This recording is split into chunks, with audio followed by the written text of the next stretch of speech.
Nos recolhamos num tempo de silêncio em oração.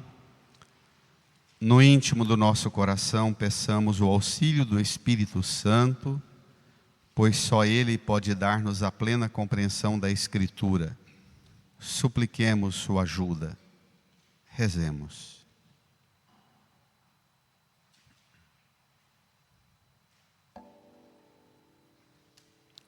Amém. Irmãs e irmãos, celebramos hoje um aspecto, uma dimensão da Páscoa muito importante. Um dos mistérios da Páscoa. Jesus ressuscitado conviveu 40 dias com os apóstolos.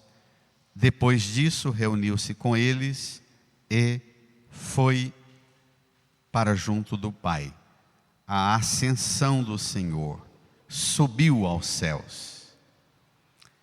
Este mistério da partida de Jesus para junto do Pai ajuda-nos a contemplar na revelação que Deus estabeleceu conosco pela Escritura, pela revelação, pelos relatos do texto, pelo testemunho daqueles que viveram aquele mistério. Nós chegamos à contemplação plena do mistério de Deus. Quem é Deus?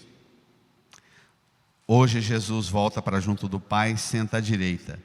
Domingo que vem celebramos o Espírito Santo descendo sobre nós. E de hoje a 15 dias a festa solene da Santíssima Trindade. Significa que esses passos da revelação põe a gente diante da contemplação de Deus mesmo, na plenitude do que Ele é. Jesus foi para junto do Pai. Esta subida de Jesus define para nós quem é Ele.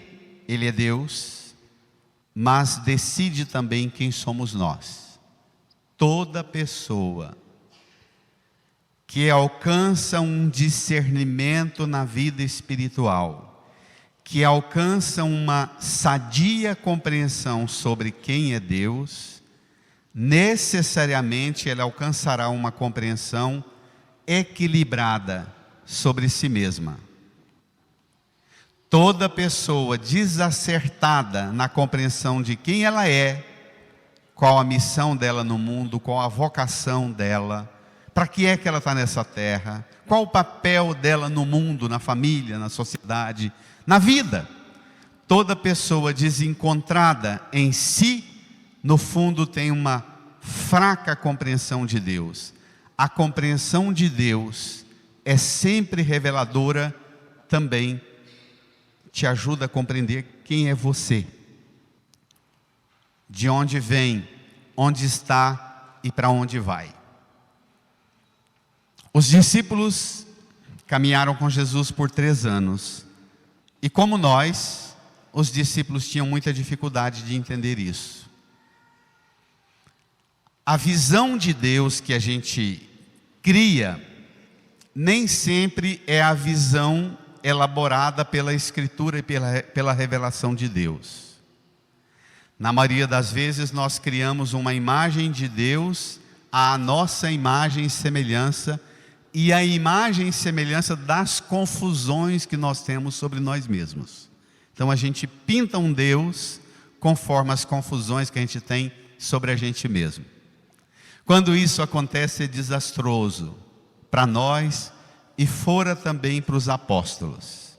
E nós precisamos, com os apóstolos, vencer esta fragilidade na compreensão sobre Deus e na compreensão sobre nós mesmos. Vamos lá?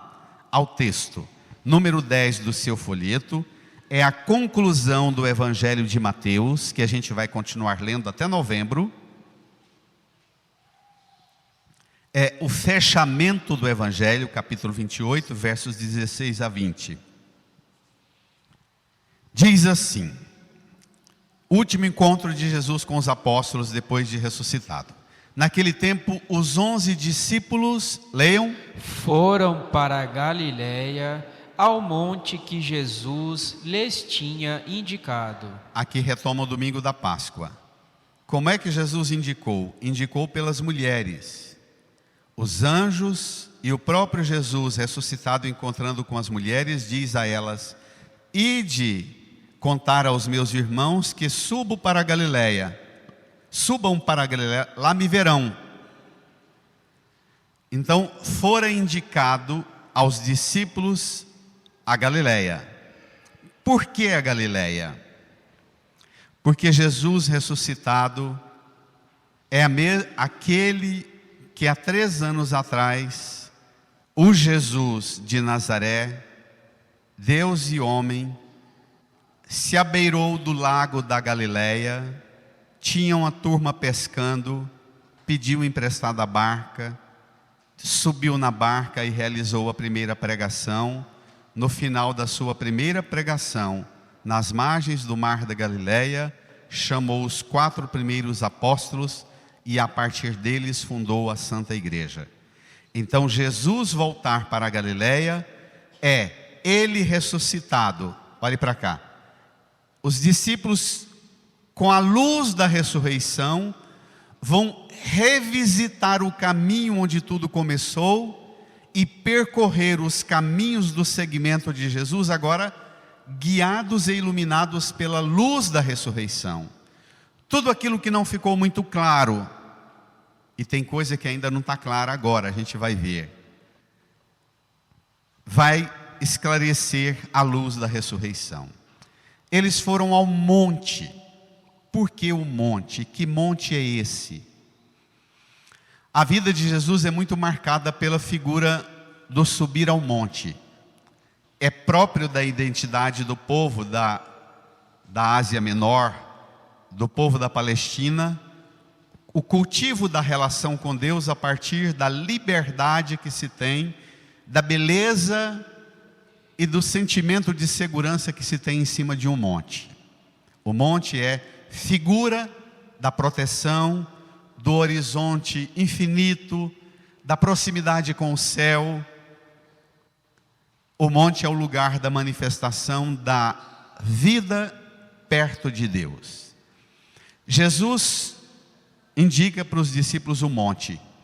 Ele mesmo subiu 2 montes, que esse monte aqui representa muito aqueles 2, todos, mas principalmente os 2. O primeiro é o monte da transfiguração, onde ele, indo para Jerusalém, dá a notícia que ele iria sofrer, morrer, crucificado e ressuscitar.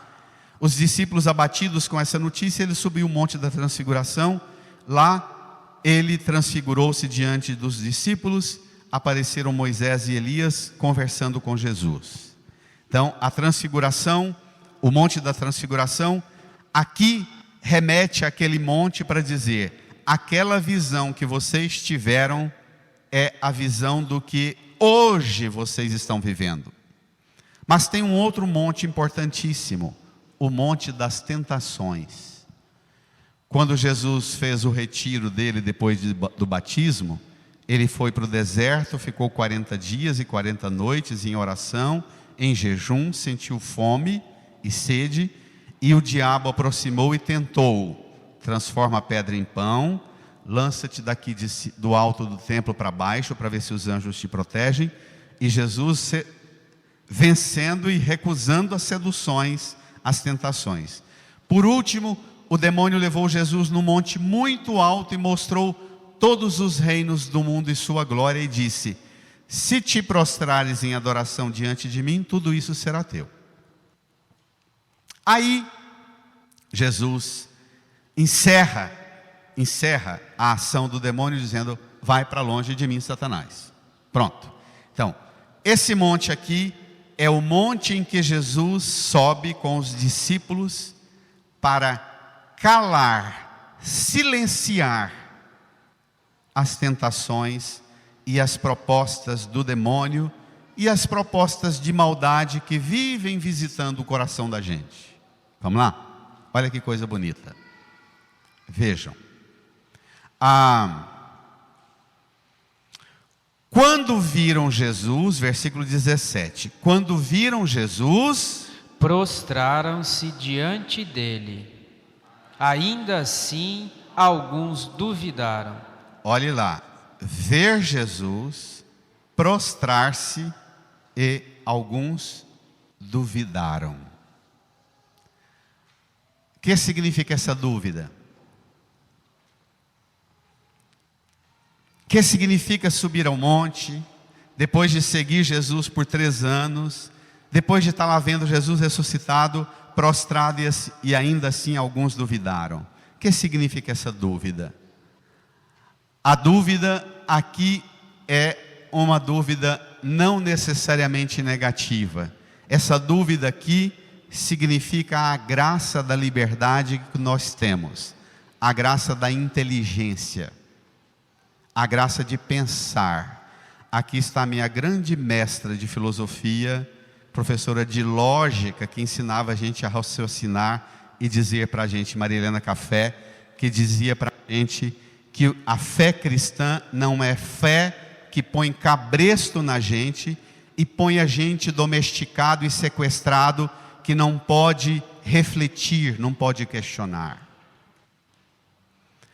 Deus não impede que a gente questione, senão Ele negaria o que Ele criou. A inteligência é dom, é graça. Poder perguntar e questionar não é necessariamente um mal, não é necessariamente ruim, é graça da inteligência e graça da liberdade. Esse tipo de religião que está na moda hoje em dia, que é a religião da lavagem cerebral das ideologias, que põe você repetindo gestos, até as vestes, até os colares, até os adereços, todo mundo tem que usar igualzinho, como se fosse exércitos ideológicos, reproduzindo mentalidade que não pode ter nem um pouquinho de questionamento. Isso aí é domesticação, não tem nada a ver com formação do discípulo, da discípula do Senhor. O sinal de que você tem Deus na sua vida não é que você não tem questionamentos e dúvidas, é um outro sinal bem mais elevado. Os discípulos viram Jesus, prostraram-se. Aqui está o segredo.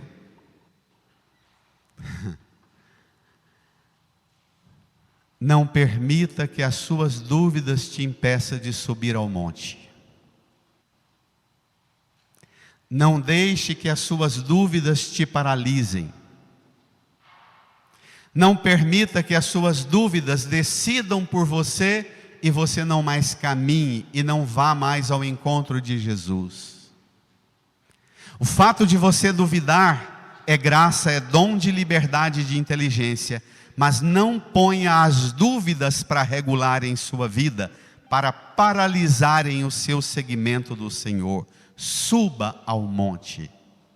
O domingo, o dia do Senhor, e a ida à igreja, na arquitetura católica, se exige que para entrar no templo ou para acessar o altar tem algum degrau, exatamente porque todo o templo prefigura a subida do monte para o encontro com o Senhor no domingo, dia do Senhor.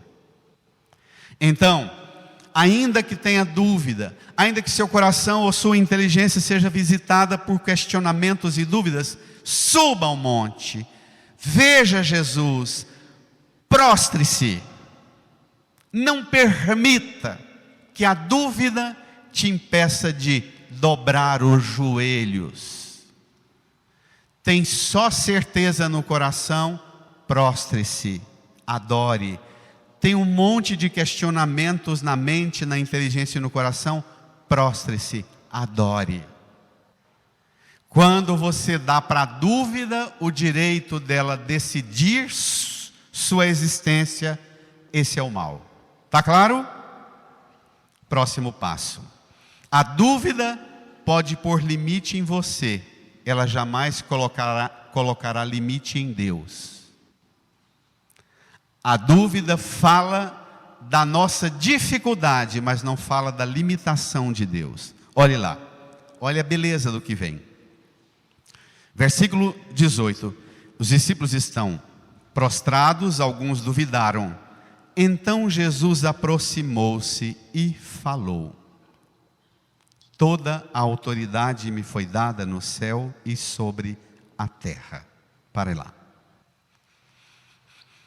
Sua dúvida nunca dirá para Deus: daqui para cá você não passa.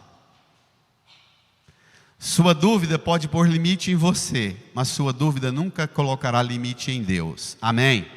Amém. Sua dúvida nunca dirá para Deus que Ele não se aproximará de você, porque não há dúvida sua mais forte que o poder generoso do amor de Deus para com você. Sua dúvida não põe limite em Deus, está claro? Ele aproxima-se de você. Os da religião da lavagem cerebral, das ideologias de direita e de esquerda, querem domesticar você e dizer: se você duvidar, se você questionar, você não recebe. Mentira. Não é uma caixinha quadrada de ideias rígidas, de ritos e repetições de normas religiosas que engessam você e que garante Deus estar perto de você. O que faz Deus ficar perto de você é um outro critério, é que Ele é amor, e o amor é sempre próximo. Amém? Amém. Sempre perto. Não tenha medo, não se submeta aos caprichos dessa histeria doentia do fanatismo religioso tão na moda nos dias de hoje. Jesus se aproximou e disse: toda a autoridade me foi dada no céu e sobre a terra. Bento XVI diz que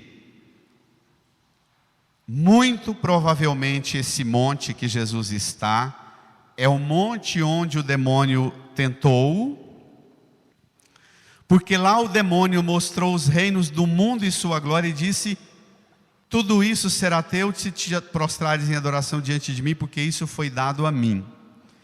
E o demônio nunca poderá dizer o que Cristo disse: toda autoridade me foi dada no céu e sobre a terra. Nenhum homem, nenhuma mulher, nenhuma criatura, ninguém poderá dizer isto, só Jesus, no senhorio dele. Pode dizer que a autoridade dele é sobre o céu e sobre a terra. Ele aqui, ao dizer isso para os discípulos, diz isso também para as minhas dúvidas e quer suavizar as agitações e aflições que as suas dúvidas provocam em você. Acalme, sossegue a aflição de suas dúvidas e permita que a autoridade do Senhor Jesus se aproxime de você, se estabeleça sobre as suas aflições, suas perturbações, suas inquietações. Permita que o senhorio de Cristo se alastre sobre as entranhas de sua inteligência, de seu coração, de sua alma ou de sua carne aflita pela limitação, pela ambiguidade, pelos vícios, sejam quais forem. Amém? Amém. Toda autoridade me foi dada no céu e sobre a terra. Portanto, agora vem. Aqui ele mostrou quem ele é. Agora ele vai mostrar quem você é.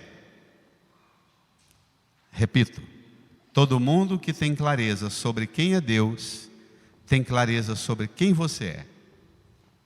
Toda pessoa, na maioria das vezes que as pessoas chegam pedindo conselho para o padre, com um monte de confusão sobre a vida dela, o padre tem que dizer: irmã, irmão, você vai ter que fazer um longo caminho de busca de compreensão acerca de Deus, porque esse balaio de confusão que você está nele é fruto de uma compreensão equivocada sobre quem você é e sobre um equívoco sobre quem Deus é.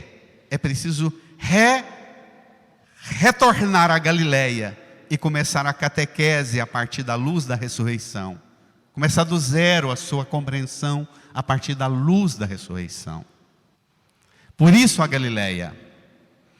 Portanto, vamos lá, versículo 19, olha os verbos. Ide e fazei, bradem. Discípulos meus, todos os povos, batizando-os em nome do Pai, e do Filho, e do Espírito Santo. Vai. E ensinando-os a observar tudo o que vos ordenei. Pronto. Portanto, aqui está quem somos nós. Nós somos os enviados de Jesus. Primeiro, nós fomos feitos discípulos de Jesus, ou pelo menos devemos ter sido feitos, pelo batismo e pelo ensino que a igreja nos dá, ensinando-os a observar tudo o que ele ordenou. E depois, nós precisamos ser a igreja, cada um, quando você leva seu filho, sua filha, seu afilhado para batizar, você está cumprindo o mandato do Senhor. Ide e fazei discípulos meus, batizando-os e ensinando-os a observar. Aqui está o ponto de estrangulamento do cristianismo e da fé católica nos dias de hoje. Porque nós perdemos a coragem de fazer discípulos as pessoas que procuram uma igreja. Nós aceitamos batizar e damos o batismo, mas nós não temos mais coragem de ensinar a observar tudo o que Cristo ordenou. Porque se a gente for ensinar a observar tudo o que Cristo ordenou, a gente cria conflito, tensão, e a gente corre dos conflitos. E aí nós traímos. De cada 10 pedidos de batizado que aparecem na secretaria da paróquia, de cada 10, 8 ou 9, a gente escuta os pais, os padrinhos e diz assim: olha, o que você pensa sobre o batismo não é o que Cristo pensa sobre o batismo. Você tem uma visão de tradição e de cultura religiosa que você herdou do ambiente social que você vive. Mas o que você compreende sobre o batismo não é o que Cristo mandou a igreja fazer. A igreja tem que batizar seu filho e seu afilhado para, depois de batizar, ensiná-lo a observar tudo o que Cristo ordenou. E se você quer só o batismo, nós não podemos dar. Aí o pau quebra. Aí é a hora do barraco. Principalmente das avós. As avós são as barraqueiras da secretaria da paróquia. Quem esse padre pensa que ele é para dizer que meu neto vai ser batizado? Quem é? Você escuta, pergunta sobre a vida de fé do pai, da mãe da criança, a vida de fé dos padrinhos. Não sei.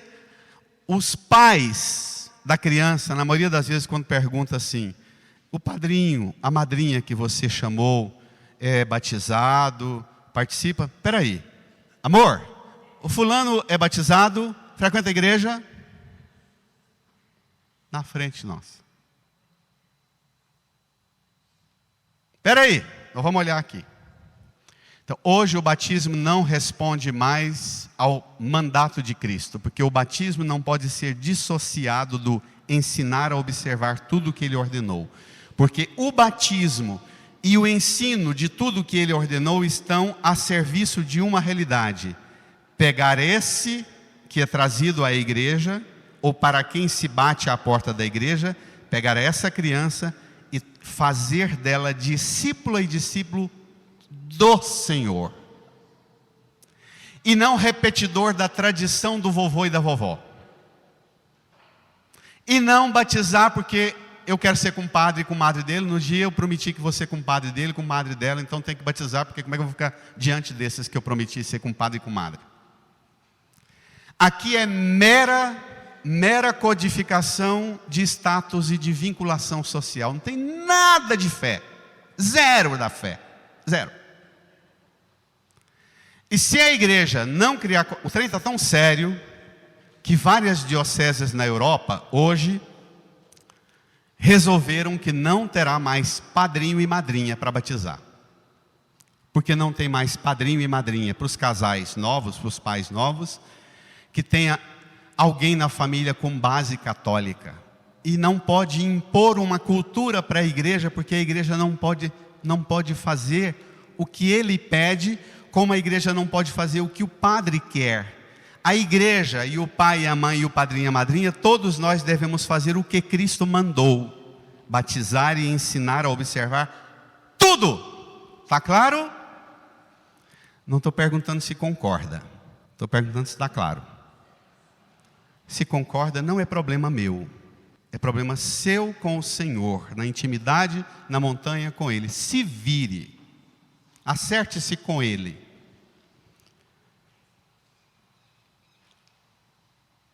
A autoridade é de Cristo, não é da igreja e nem da tradição e da cultura dos pais e dos padrinhos. A autoridade é de Cristo. Jesus aqui declara ter recebido de Deus a autoridade no céu e sobre a terra. E ele manda os discípulos e diz aos discípulos que é para os discípulos fazer discípulos dele todos os povos. O problema é que os discípulos carregam no coração dúvida. E a dúvida que os discípulos carregam é dramática demais. Vamos lá na primeira leitura para ver que dúvida é essa? Qual é a dúvida principal que visitava o coração dos discípulos? A visão equivocada de Deus.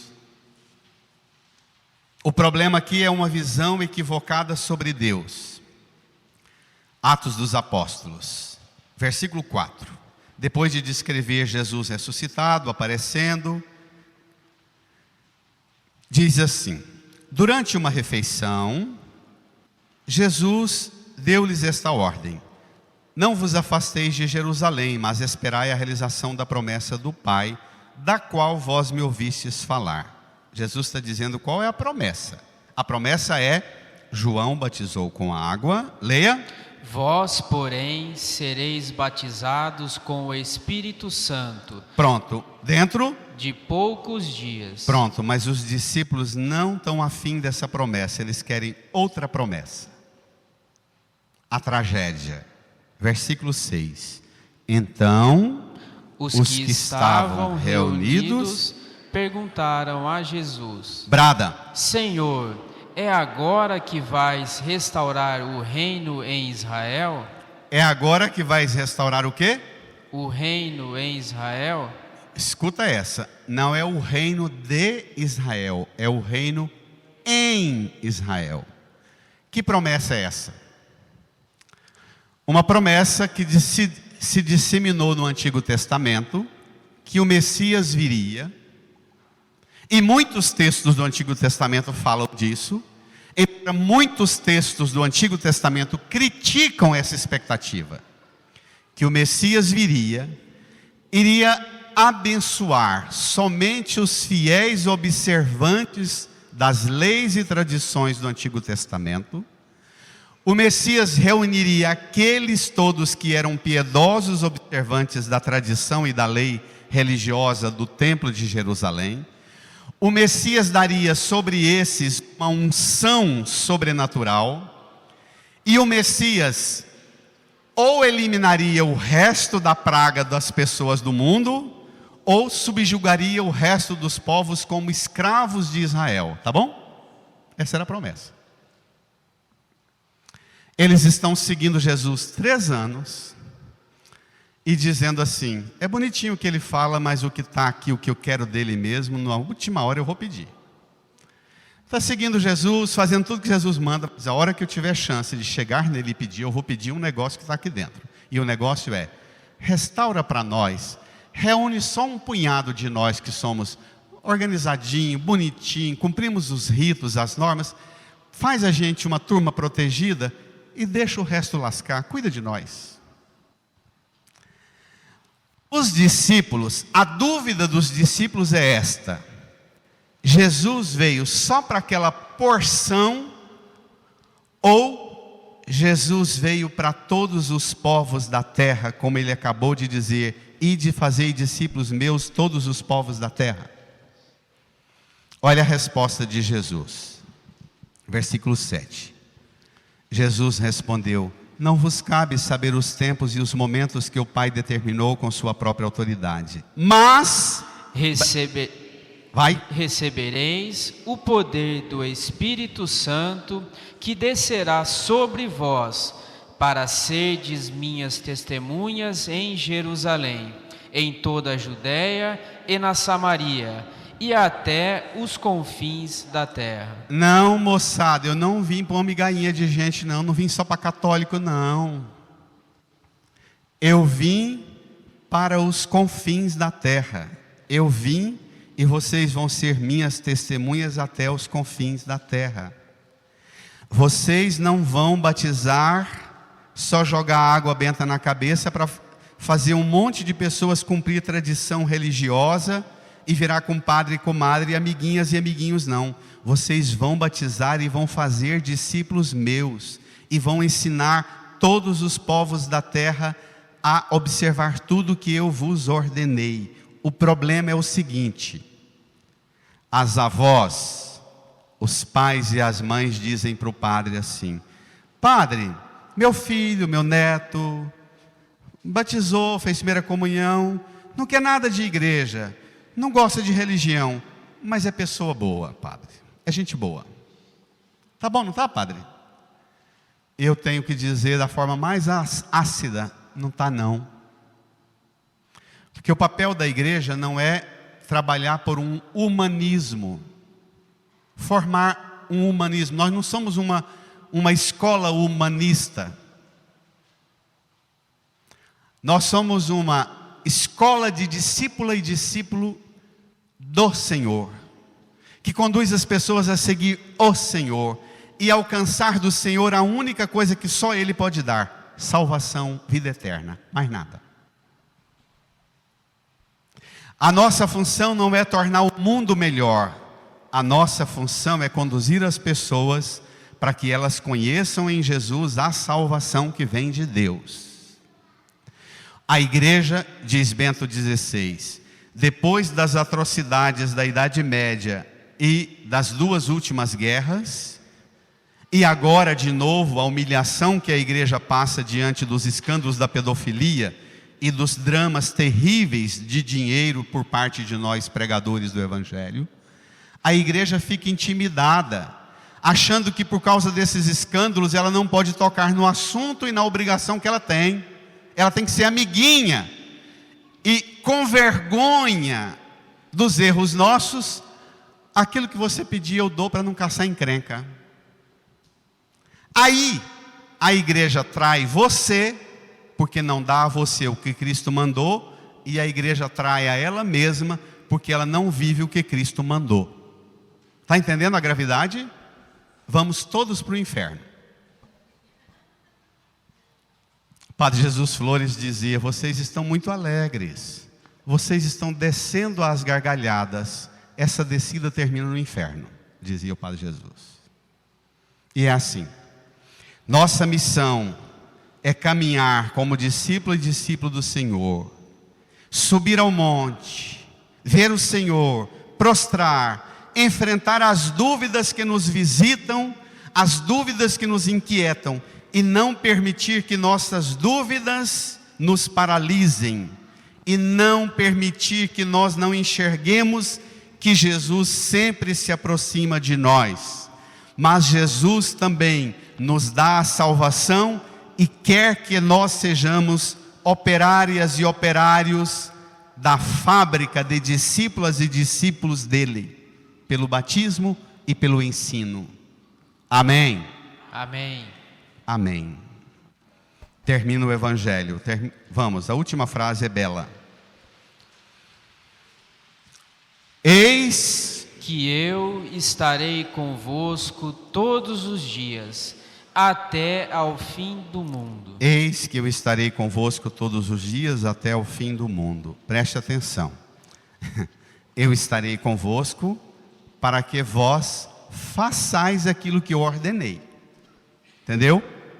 Ele está comigo e com você. Mas para que nós cumpramos o mandato dele. Primeiro, nós mesmos sermos discípulos e discípulos do Senhor, sendo batizado e observando tudo que ele ordenou. Segundo, conduzindo as pessoas ao batismo e também ao ensino, para que elas também observem tudo que ele ordenou. Ele está conosco, mas para que nós façamos a vontade de Deus.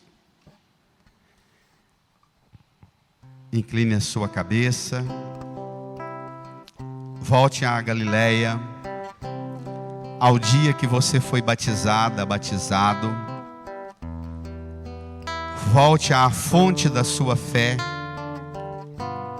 Peça a Jesus para ajudar você a recuperar em você o vigor da fé, a força da fé, a graça de ser discípulo e discípulo dele, pelo batismo e pelo ensino da Santa Igreja.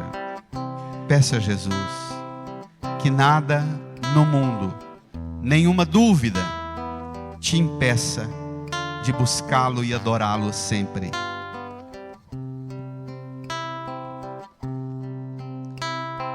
Conheço um coração tão manso, humilde e sereno, que louva o Pai por revelar seu nome aos pequenos, que têm o dom de amar, que sabe perdoar, que deu a vida para nos salvar.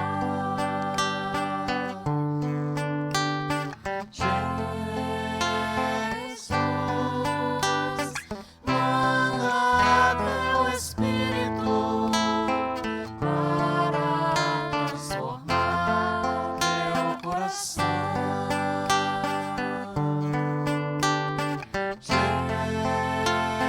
Jesus, manda teu Espírito para transformar meu coração. Lava, purifica e restaura-me de novo. Lava, purifica e restaura-me de novo. Serás o nosso Deus Serás o nosso e nós seremos o teu Deus, povo. nós seremos o teu povo. Derrama sobre nós Derrama sobre nós a água do amor. a água do amor, o Espírito de Deus, nosso Senhor. Jesus, Jesus, manda teu Espírito para transformar meu coração.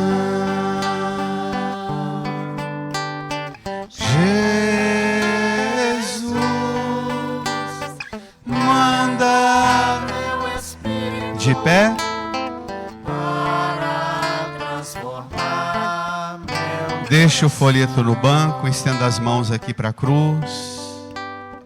Reze comigo, Senhor Jesus, Senhor Jesus, pelo seu sangue derramado, pelo seu sangue derramado, por sua morte por sua morte e ressurreição. e ressurreição, O Senhor nos garantiu o Senhor nos garantiu uma vida nova uma vida nova para o reino dos céus para o reino dos céus e não para o reino deste mundo. e não para o reino deste mundo. Eu quero ser Eu quero ser discípulo do Senhor, discípulo do Senhor, seguindo os seus passos seguindo seus passos, permanentemente permanentemente em adoração, em adoração, porque o Senhor porque o Senhor tem toda a autoridade tem toda a autoridade no céu e sobre a terra. no céu e sobre a terra. e sobre mim também, e sobre mim também, sobre as minhas dúvidas, sobre as minhas sobre as dúvidas, minhas certezas. sobre as minhas certezas. O Senhor é O Senhor é a única autoridade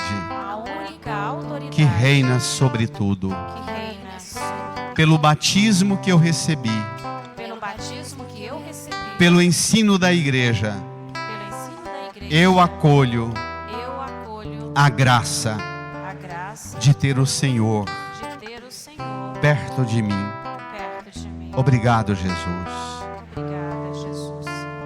Põe a mão no seu coração, incline a sua cabeça, feche os olhos, faça uma oração agradecendo a caminhada de fé que você percorre desde quando você acolheu Jesus, aceitou Jesus, recebeu o batismo, seu pai, sua mãe, seus padrinhos.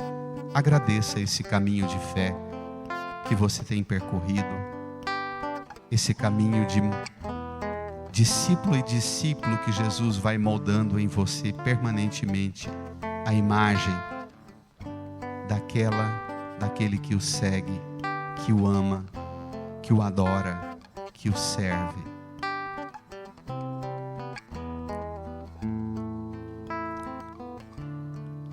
Amém.